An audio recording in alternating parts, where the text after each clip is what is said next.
And just before we start, I just want to acknowledge that the Lillooet Area Library Association operates on the traditional unceded territory of the Stratland people, and we strive to serve everyone as best we can and be a force for justice and reconciliation in our communities. So, and like ongoing lifelong learning and personal memoir, I think are really important part of that process. So I'm really pleased that we could have this bit of local history today. And Eric got in touch with me like over 6 months ago.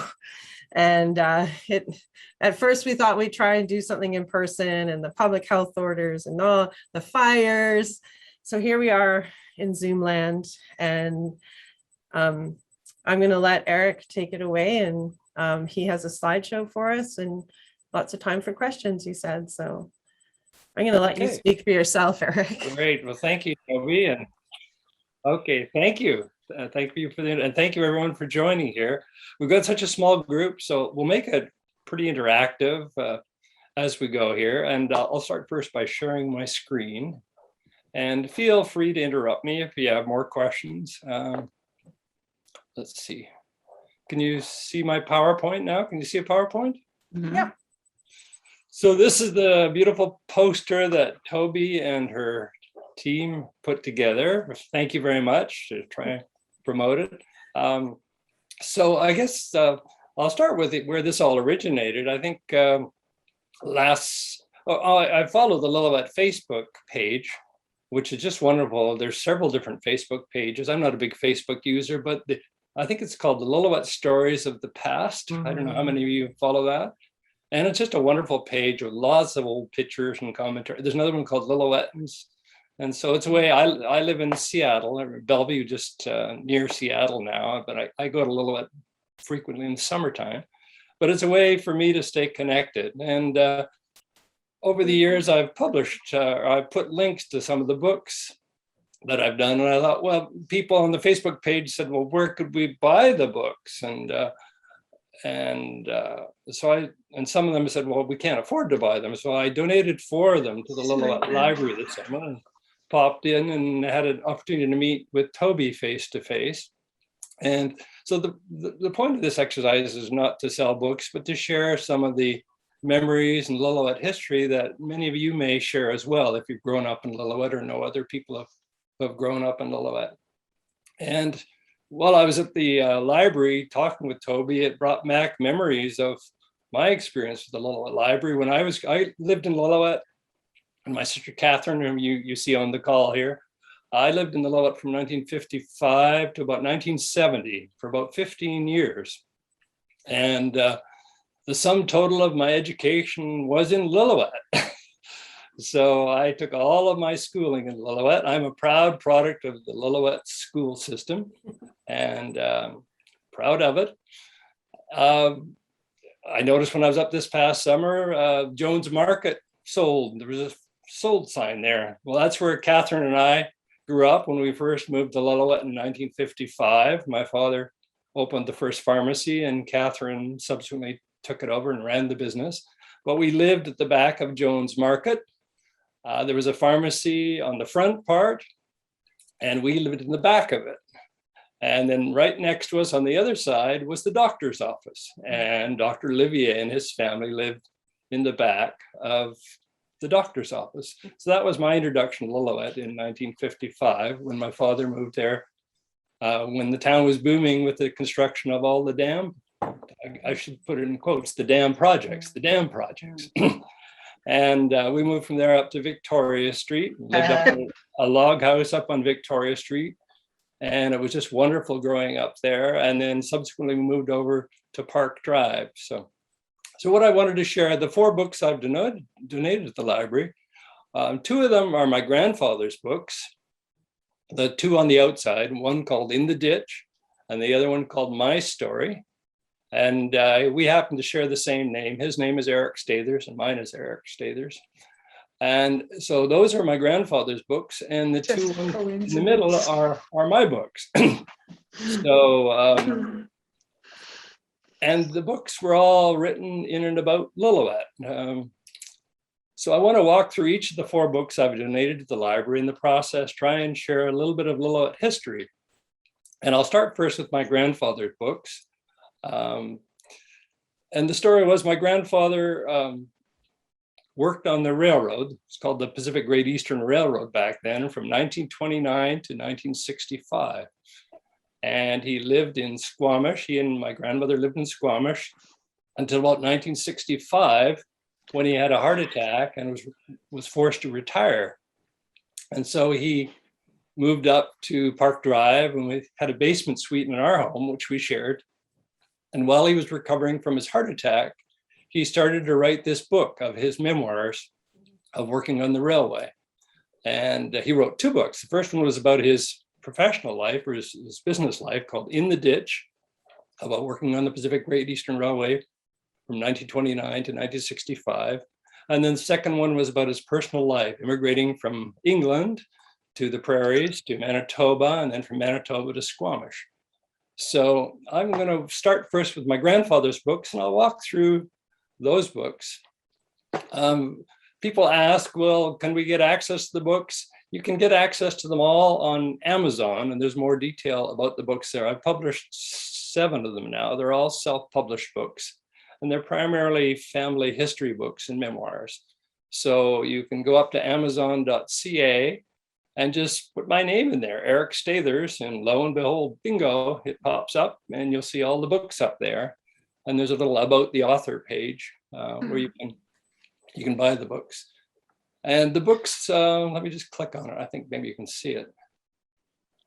So the books vary in price from $0. For those of you who are Amazon Prime customers, you can read them for free, because my goal was not to make money here. It's just basically to cover the costs and share information with family and friends. So if you buy you can buy the Kindle ebooks for about $5 or whatever the going price is. But if you have Amazon Prime, you can get them, you can read them for free on the Kindle Unlimited Edition version of them. So let's start first with the first book. This first book is my grandfather's book.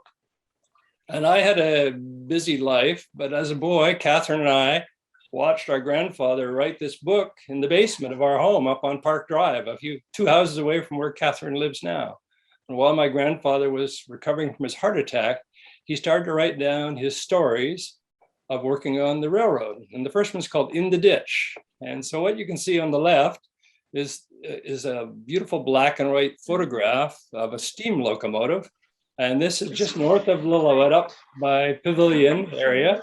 And that's an old steam locomotive in the ditch. And that's where the origin of the title came. So his role with the PG Railway was to pick up the wrecks, the trains, when they went off the track. And so this book is filled full of stories all up and down the line, from Vancouver right up to Prince George, of these train wrecks and all his adventures of doing this. So, and it's got some wonderful black and white photos of old train wrecks. Some of you may recognize this. This is Fountain. And this is one of the stories from his book, In the Ditch. It's called Fate Takes the Hand. And there was a big train wreck. I don't know whether you can recognize it. This is where the underpass goes under the road. And that was the old wooden rail trestle back then, where a steam locomotive, engine 54, went off. And so this is story. I thought I'd maybe just take a moment and read it, if you'll, just a short excerpt and this is from this story in the book. And my grandfather had a grade 8 education. He couldn't type, so these were all handwritten. And we got this old manuscript, and then he hired a typist in Squamish to type it for him. And so when my daughter Kim and my other daughter Nicola and we worked together as a team to publish these books, but we didn't want to change his original language, so that this is largely the way he wrote it in his voice. So let me just show you the book. I'll just hold it up here. So we published in an 8.5 by 11 format. We took this old manuscript that was in a cardboard box, and in a busy life, no one had done anything about it. And when he passed away, it sat in a cardboard box for 30 years, and we dug it out and self-published it. We tried to get publishers to publish it, but they had no interest. So this is the story about picking up this train wreck just below Fountain. As long as I live, I'll never forget the scene of walking out along the track at the end of that broken bridge, swaying back and forth in the wind and looking down to the mess 50 or 60 feet below. I was young at the time with little experience, and I thought to myself, how in the world do we get a mess like this cleaned up? There was a huge locomotive weighing in the neighborhood of 120 tons over on its side, part of it hanging out over a sheet drop off into the Fraser River. In fact, you couldn't even walk around it on the riverside as there was no place to walk.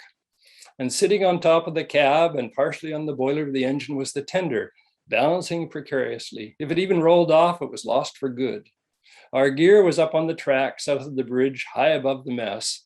There was no place to pull from and no way to lift. We couldn't bring the little 7-ton crane out on that bridge for a lift because the crane and the bridge would be pulled down instead. And while I was trying to absorb the situation, my superior said, "Get that tender off the cab of the engine, Eric, or we'll lose it for sure." So that was where we started. And this is how. When you pull with a cable, you pull in a straight line. Our Lidgerwood is a crane, was on the south end of the bridge. And we wanted to pull that tender off up the hill slightly north. To do that, we had to run our cable all the way over to the north side through a pulley block on the north side and down to the tender. But there was no rock, no trees, nothing to hang a pulley block on north at the accident. So we had to manufacture a tailhold, a place to put our snatch block by making what we called a dead man. A dead man is a long trench about 6 to 8 feet deep, dug into the hillside. It was soil in this particular spot. This was in the days before cats were mechanical diggers, so we did it by digging by hand. Into the trench, we put the biggest timbers we could get and some steel rail, and then we dug a notch in the center of the trench towards the wrecked engine, making kind of a T shape. And we fed a heavy choker cable through that notch around the timbers and steel rail and back on the ends of that choker sling. Then we threw all the dirt back on top of the timbers and tamped everything down really firm so the dead man would not shift or pull out. And then we hauled the end of the Lidgerwood cable down through the gully by hand, through the brush and the roaring stream up the other, that's roaring stream is Fountain Creek, up the other side to the snatch block that was hanging from the deadhead and back down to engine 54. We only had 6 men, plus what section hands we could get hold of. And we had about 1,000 feet of cable reeled off the Lidgerwood drum. While we were pulling cable, we were getting wood ticks in our clothing off the brush. So this was the time of the year when the ticks are virulent. Ticks have pincher-like locking jaws. They burrow under your skin, locking their jaws into the flesh with the bodies still outside and engorge themselves on your blood until the bodies become the size of a grape. They can cause serious infection. Each night in the bunk car, we had to strip down to the skin and examine each other for pests. Even the engineer of the work train, who wouldn't leave his cab, found one on himself, evidently blown in by the wind as we disturbed them, pushing through the scrub and the brush. So anyway, that gives you a bit of a feel. That's just a small part of the story, but it gives you a flavor, and there must be 30 or 40 stories like that in his own voice of these different train wrecks, and they're quite fascinating. I have a few more slides here and this photograph was actually taken by Artie Fair, who was a very famous Lillooetan photo that you all probably are aware of. Here's a few more excerpts from the book, and these are pictures. Let me just pull this down so I can see. So these are some of the original black and white pictures in the book, photographs from my grandfather.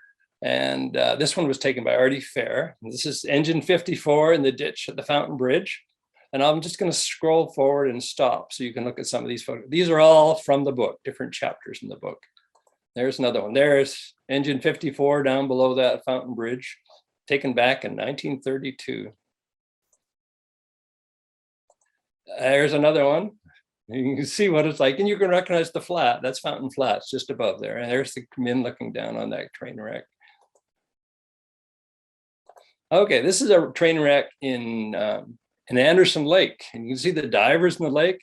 So there were the engineer and the firemen Powell and Mahern were buried in the lake and were never recovered, but they had divers in there recovering the train.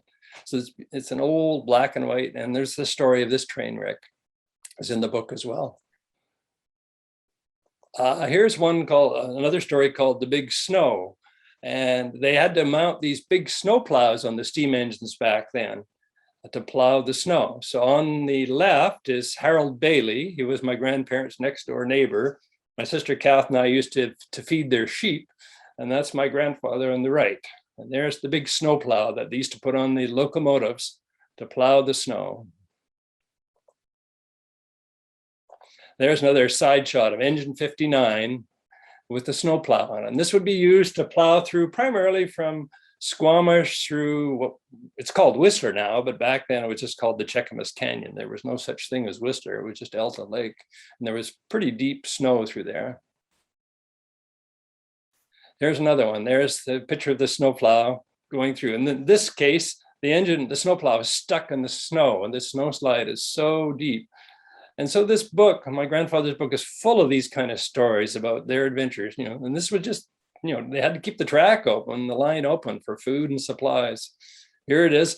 So they used the steam from the engine from the smokestack. They used a steam hose to melt the snow to free the engine when it got stuck in the snow drifts, when they were trying to open the track up. Let's see what else. And that shows you. So this is just around the Cheakamus River and where the engine was stuck in the snow. So you can see how deep the snow is. So when people talk about climate change or snow, for those of us who lived in Lillooet in the 50s, there was a lot more snow back then and it was a lot colder. So anyway, those are some examples, excerpts from the book, different chapters in the book. And I'll pause for a moment and see, does anybody have any questions?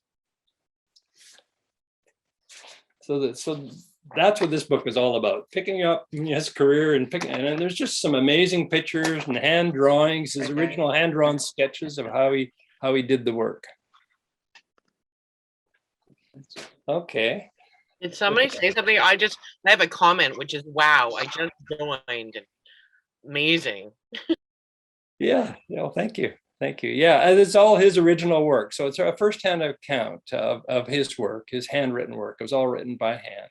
So there are pencil sketches of where they put the cable into the trees.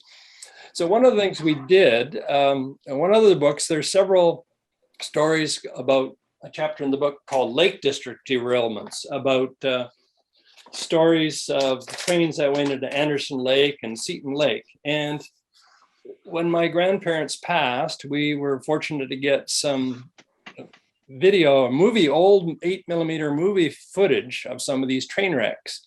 And we took it to a firm here in Seattle. I took it to a firm here in Seattle called Light Press. And I got them to redigitize and clean the film. And so what you see here are original film footage of this train wreck on Anderson Lake. And it's from a story called Lake District Derailments. So I'm going to just play the video. And while I'm playing the video, this video corresponds to the story in the book of picking up this wreck. And I'll read a few paragraphs while you watch the video. So, but the big one, which I'll never forget as long as I live, took place about 1.5 miles down from Seton Portage at mile 108. There was a very narrow rock cut at this point. It wasn't too high, but it was a long cut with a curve in it, following the contour of the lake. There was very little shoulder to work on the lake side, and little more on the bank side. A southbound freight train of loaded lumber cars derailed in the cut, and we were called out on March 31st, 1953, and left Squamish about 2:30 in the afternoon to arrive at the site before midnight. By the time we had lights, good Coleman lanterns, lots of them, so we could see to work at night. The cut was jammed with cars, all loaded with lumber. They were mostly the older, smaller type of wooden boxcar called 40-tonners, because that was what their maximum load was. Even fully loaded with trucks on, they weighed only about 45 or 46 tons. And that meant we were able to shift them without having to unload them, because our crane was able to pick up one end at a time.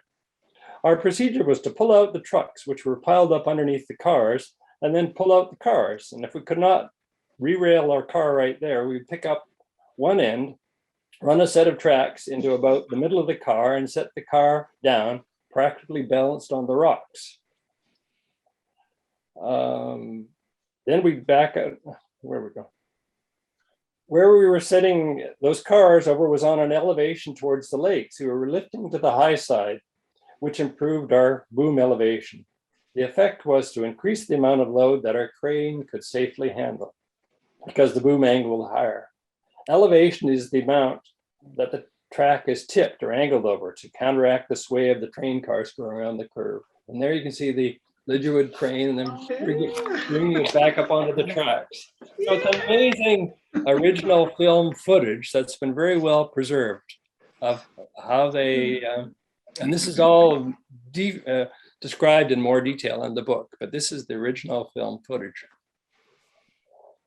It's amazing.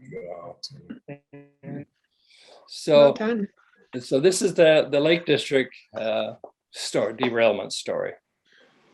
Here's another interesting story that is part of the film collection. I don't know whether any of you have seen this before, but it was part of my grandparents' film collection. It's an original video of the 1958 centennial year when Premier Bennett traveled from Victoria all up the rail line in commemoration of the centennial. Has anybody seen this by any chance?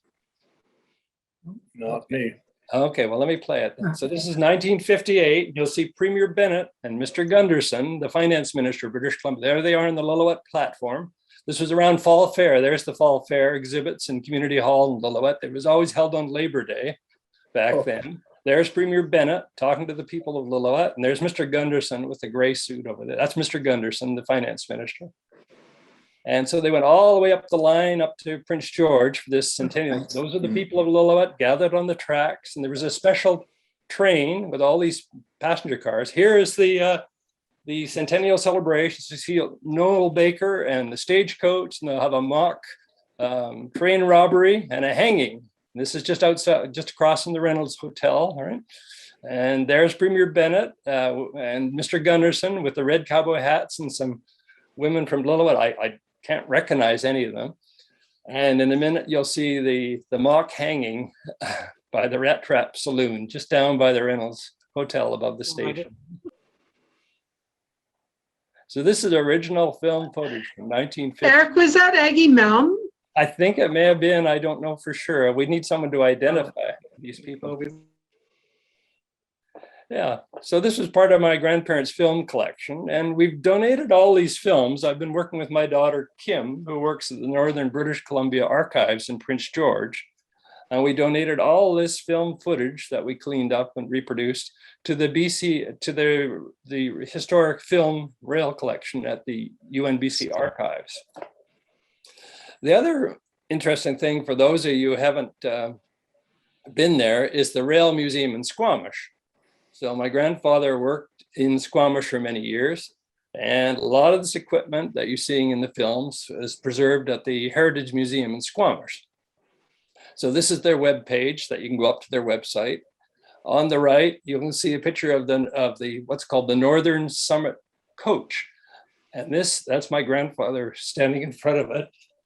And this was a business car that my grandfather went down to Florida to pick up, brought back from Florida to Squamish. He rode it on the rails. He was the only passenger. And they restored it in the Squamish shops as a business car for Premier Bennett. And that's what he rode in on that train. There's the monographed plates on the left. NS stands for Northern Summit. So I guess the point is that it's now being restored at the shops, the West Coast Heritage Railway Park in Squamish. So if you actually want to see some of this equipment and learn more about the history of these engines, you can see it at the Railway Park in Squamish. And another important place where you can see some of this equipment is in the Railway Museum in Prince George. For example, a wooden snowplow that you saw pictures of, the one on the right, that's a wooden one. The one on the left is a CNR snowplow. Well, actually it says PGM. So anyway, some of this historic equipment is stored at the Railway Museum in Prince George. You can see a picture of myself with my daughter and granddaughter when we went to visit and meet the folks at the Railway Museum there. So if people are interested and want to see it, a lot of that original old equipment is there. And then, as I mentioned earlier, all of these films that I'm showing you today, we've donated them to so that anyone can access them. They're stored, the original materials are stored at the Northern BC Archives in Prince George, where they have the facilities for cold storage and keeping them safe. But they've all been put up so that the public can access them through the Pacific Great Eastern Railway film collection. And I'll just click on this link here. You can just do a Google search and look for the Pacific Great Eastern Railway film collection. And there's this wonderful footage of all up and down the line of old movies. Here's an example of the Bud car going down Seton Lake. There's just some, I'll click on a few so you get a feel for them. Here's some laying track, as they built the railway up to Northern BC. Here's track and inspection. Let me just make them a bit bigger so you can see them. Track inspection, going up the line to inspect the track. So there's wonderful old film footage. Let me just scroll along a bit so you can get a feel for it. What else do we have? Here's another track and inspection movie. Another one. This was one with a very old one. And some of the footage is just beautiful. Early pictures are going up and down the PG rail. Here's one of the Williams Lake Stampede taken back in the 50s. And going up and down on the rail line. What else? So all of this is available to you by just doing a Google search on the PG Railway Film Collection at the UNBC Archives. Here's another one going down Seton Lake on an open passenger car through Shalath. Very old footage. This one's pretty cool. This is another good one. This is the opening up of the PG line to Fort St. James when they pushed the line out to Fort St. James. So this is original footage with Premier Bennett and others going up to Fort St. James. Here's another one of the PGA rail trip with Premier Bennett in 1958, going up the line. There he is with Mr. Gunderson. Is fine, but there's some excellent footage in Pemberton where we can see some First Nations dancers doing original dancing. So wonderful old videos. Here's the opening of the PG Railway, and this is the opening of the car shop in Squamish. Here's the first PG revenue train, when the first train that went into Dawson Creek, when they opened the line up to Dawson Creek, the original ceremony. And you'll see pictures of Ma Murray, who used to run the newspaper there, in this ceremony. So anyway, I wanted to share with you the fact that these are all available to you through the... I think Trevor Chandler has some video of when Emily Carr and I think Lauren Harris came through on the old... You're breaking up, Catherine. Car came up. Anyway, that might be something worth pursuing as well. To contact Trevor and see if we can get those images. That might be something appropriate for the Lillooet Library or Cultural Center. So the decision was made to put these films up in the UNBC archives because neither the Squamish Railway Museum or the Prince George Railway Museum had the facilities to actually store and maintain the quality of them. So, yeah. Sorry to interrupt. I'm digressing a bit here, but that gives you a feel, and you can access these by just doing a Google search on that. Eric? Yes. It's Peter here. Did it, in any of and all of your historical what do you call it, your findings or the like, there was a rail bed on its way to Dease Lake. I drove up there many times years past. Was that part of PG or is that another one? Yep. No, that's it. And that's one of the films that I was showing there is the Dease Lake extension. Yes. Yep. Okay. Yep. Because I was wondering when it was put in and why it was stopped, because it certainly would have, we were building the SK Creek project at the time, and a rail would have certainly helped us from that aspect. Interesting. Yes. Well, I had the opportunity to work up there in the 70s and actually traveled along the line. But there is one of these films in here is the original opening of that line right through to Tackla Landing. I don't think they ever got as far as Dease Lake. I don't think they completed. No, I think before the funding was pulled. Right. Okay. Yeah. Yeah. Interesting. Yeah, so you'll see some footage on one of those, Peter. You can just do a search and you'll find it, footage of the Dees Lake extension. Eric, Yes. I don't know if you know Patricia Ann Tripp, but she's an artist, and she just did recently a picture of the train coming up on one of the bridges. And it's just beautiful. It is stunning, the way she's, the setting and everything. So I'm trying to talk her into giving us that for the museum. Oh, that would be wonderful. So we can have it in the entrance and then do something for the railway, because we don't have anything in there for that. Well, I'm sure there's lots of artifacts and things that can be pulled together, and it's a matter of getting a new site and a dynamic leader and some funding to make that happen. Yeah. Perfect. Yeah. Perfect. Yeah. Excellent. We will. Yep. And well, anything we can do to help, let us know, and we'll work with you. I wanted to go on next. So this was the first book, was called In the Ditch, and this is my grandfather's book about his business life. He wrote another memoir about his personal life, and it's called My Story. And so again, this was written back in the 80s, and when I retired, I finally had time to publish it. Some of it was based on oral history interviews with the BC Provincial Museum in Victoria as well. And we took those recordings and we converted them to text and put that into the book. But this is more about his personal life rather than his business life. But I thought you might find one story which is topical, given that we live in a time of pandemics. This is his story of the 1918 Spanish flu. And so let me get out my story. And this is an excerpt from when he grew up on the prairies. He'd immigrated from England and grew up and lived in a small sod hut, a place called Pilot Mound, just north of North Dakota in southern Manitoba.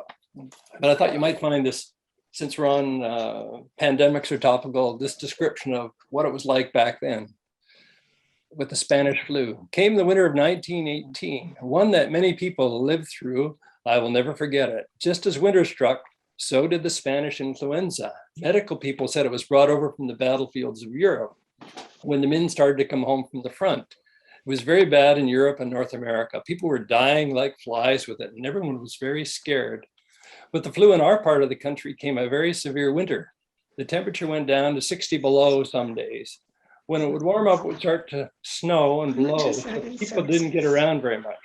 We all came down with it at the same time. Luckily, the woodpile was up against the house near the front door. I can remember my mother standing up against the stove, hanging onto a chair. She was so dizzy, trying to make some soup for us. One night, we were all so bad that Dad crawled on his hands and knees to the woodpile to get wood to keep the fire going. And the flu started with a headache, and then you would run a high temperature and feel so dizzy and weak that you could not stand up. Then would come a copious nosebleed, and after that, you would either get better or come down with pneumonia, which was the cause of death in most cases. As we were all down with it, there was no one to feed the stock. Most pigs froze to death. So did some of the cattle, as all they had for shelter was a haystack in the yard. The horses became so weak that they just lay down in their stalls in the barn. But we managed to save them all as they were inside. We lost about half of the poultry with frozen legs. So by the time we were able to get about, we were in pretty poor shape. This is his brother, Bob. My brother Bob contacted pneumonia after the flu. He seemed to get over it, but it weakened his heart so much that he was unable to make a comeback. So one morning in January 1919, he died. It was so cold and so many people were sick that there was no one to dig graves. So he was taken to the town and put in an empty house, along with other people who had died, until graves could be dug and funerals could be held. He is buried in the soldiers section of the Clearwater They set up a place for us to take photographs just in advance of our visit, because they knew that we were coming and they know that community work is important. So we felt very privileged to be the first people to use this.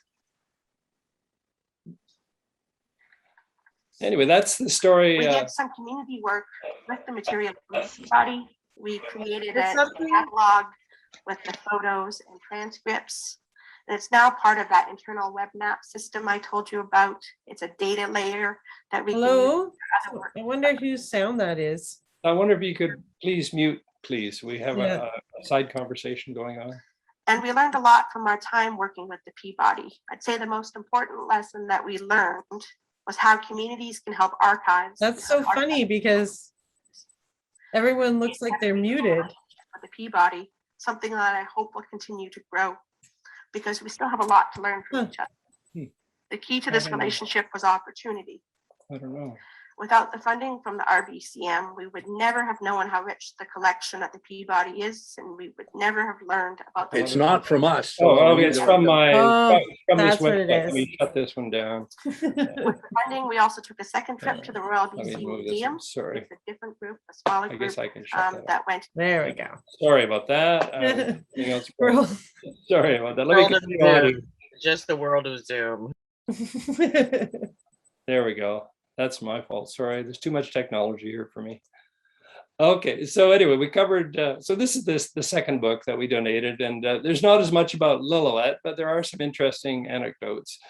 The other book that I donated is one about my own personal life, and it's about fishing. It's of course, men always like to brag about their fish. This one's called Fly Fishing Tales, and it's my memoirs of growing up fishing.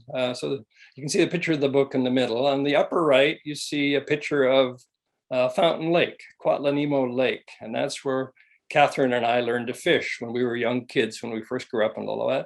And you know, the influence of our parents and grandparents made me very interested in fishing, and I subsequently had the opportunity to travel around the world. So you can see me on the lower left, catarafting on the Rio Rivadavia down in Patagonia, on the lower right, and fly fishing for bonefish on Christmas Island. So this is a book of my memoirs of basically fishing stories. And for this book, I received a Nancy Pearl Book Award last year through the Pacific Northwest Writers Association. But here's a story that's very Lillooet focused. It's called Home Waters. And I thought I'd just read it. It's a very short one. Home waters is a term, and you may have to help me with the pronunciation here. Home waters is a term that commonly refers to our favorite waters, or where we grew up fishing. For me, that is Quatlanimo Lake. That is called by the Hackleep Statmic tribe of the interior Salish. It is also known as Fountain Lake. In our family, we simply refer to it as Fountain.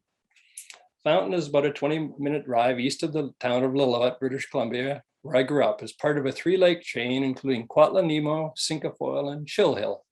Fountain Valley is a rural community located immediately south of the First Nations Reserve community of Hackleep, and noted for its fly fishing, and is regularly stocked by the Provincial Wildlife Service. There are several recreational dwellings and small ranches in the valley.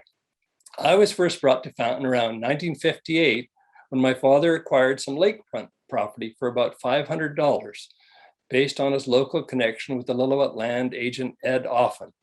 Offen purchased the adjacent property to the north, and my father and grandfather built a small plywood shack on the property with rough sawn lumber purchased from a bush sawmill located nearby right on the lake. Dad said the total cost for the cabin was about $500. Anyway, I won't go on anymore, but that's sort of the introduction. And my sister Catherine and I, that's our introduction to fishing at Fountain Lake.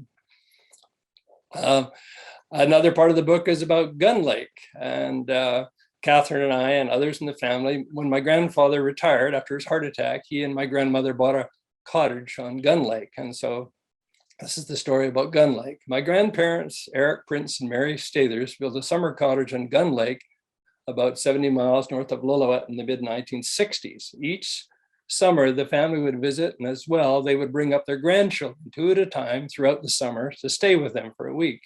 Imagine if more grandparents did something like that today.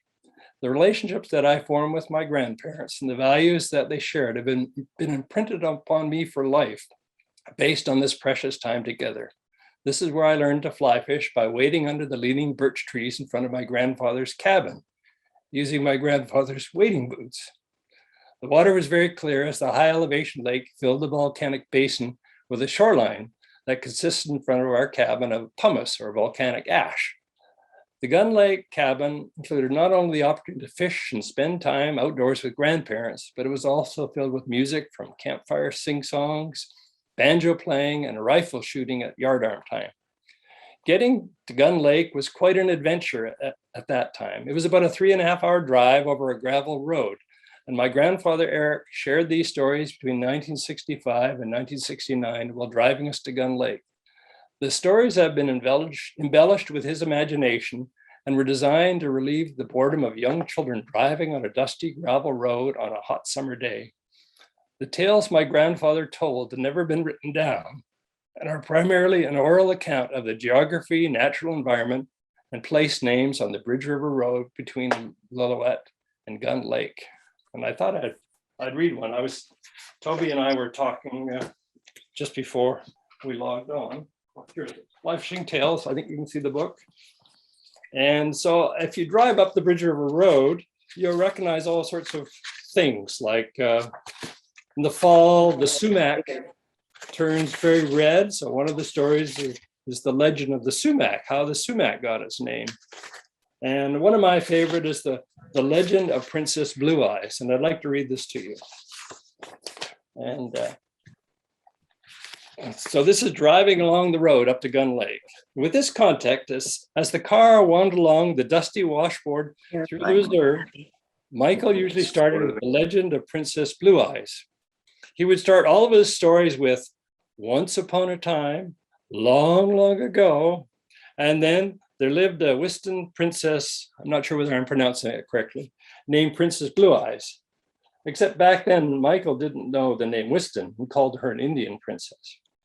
Princess Blue Eyes was the oldest daughter of an elderly chief.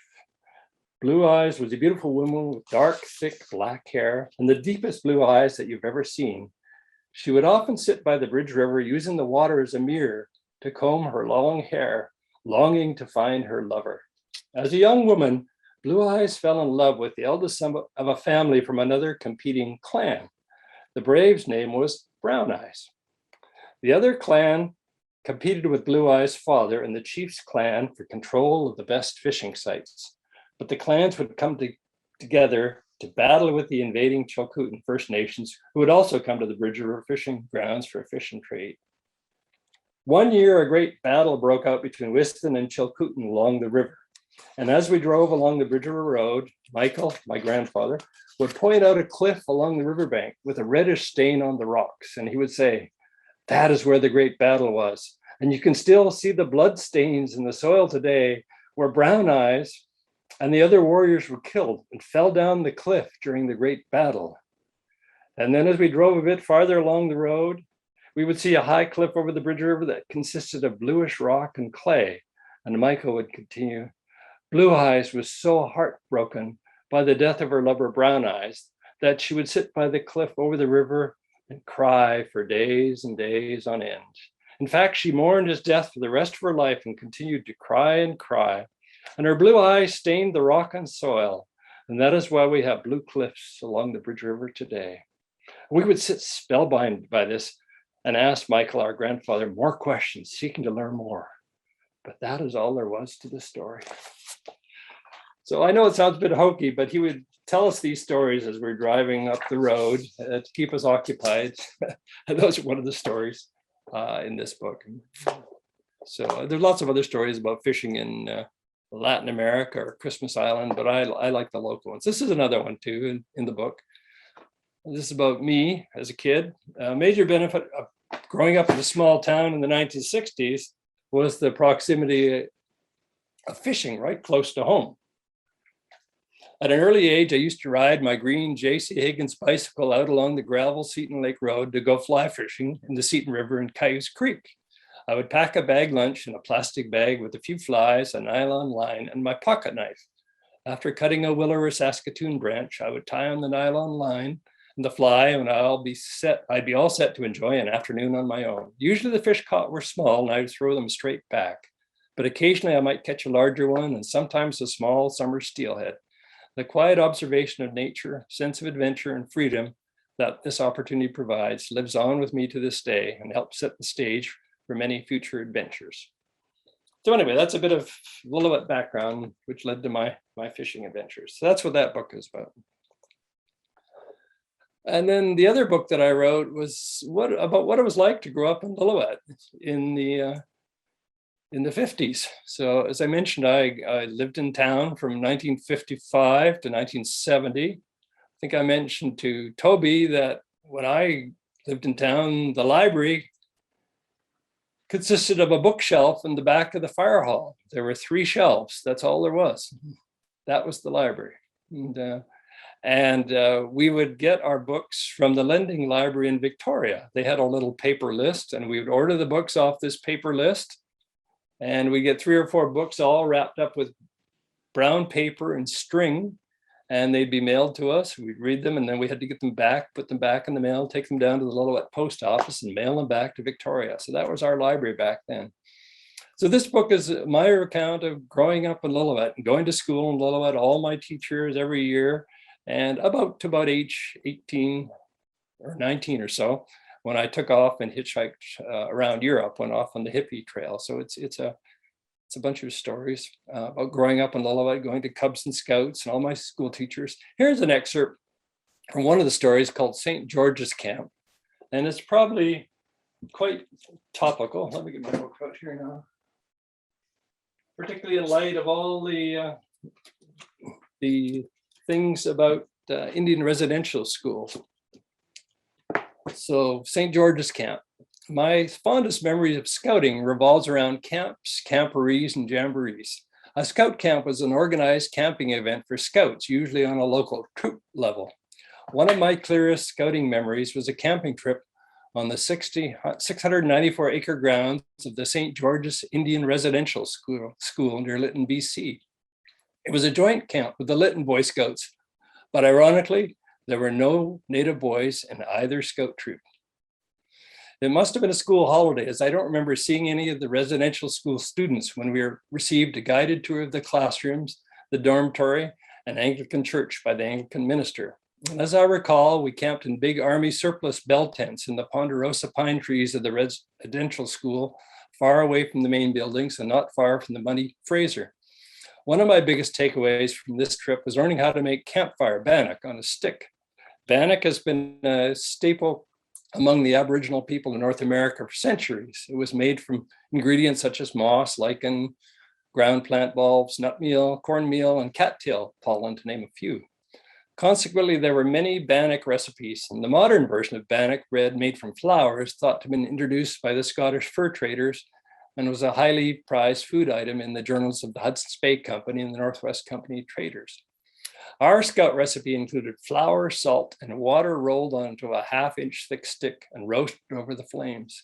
Inevitably, it came out either raw on the inside or burnt on the outside. But when the challah was injected with melted butter and strawberry jam, we became addicted to it, no matter if it was raw or burnt. We lived off bannock and canned pork and beans. On this trip and that age, it never occurred to us that there were no native boys in our scout troop and that they attended separate schools. At that time of my junior high school, many of the local native boys were still in separate Indian residential schools in nearby towns like Lytton, Kamloops, Mission, or Williams Lake, and were just being integrated into the BC school system. By senior high school, the native boys were going to school with us and were the stars of our local high school sports teams. Following the creation of the Crown Colony of BC in 1866, missionaries affiliated with the Anglican Church expanded their evangelizing work into the BC interior. The New England Company, a missionary organization associated with the Church of England, opened the St. George's School in Lytton, British Columbia in 1901. The school had ongoing sanitation, fire safety, and overcrowding problems. An influenza epidemic at the school over the 1926-27 school year led to the deaths of 13 children. During the 1930s, runaways were forced to march back to the school ahead of the principal, who drove behind in his car. The residence closed in 1979. In 1993, a former St. George's employee pled guilty to charges of sexually abusing students at the school when he worked there. The irony of this story is that on black and white TV, I watched with horror the Black race riots in the United States, but was oblivious to the racial discrimination and segregation within the Indigenous people in our own community. Today, more than 150 years after white men decimated the local Native population with smallpox, segregated their children into separate schools, destroyed their culture, and nearly eliminated their language, there's a growing resurgence of Native population language. Our Boy Scout camp was a reflection of the zeitgeist or spirit of the times. We did not understand the hypocrisy of camping at an Indian residential school and were oblivious to what was happening around us.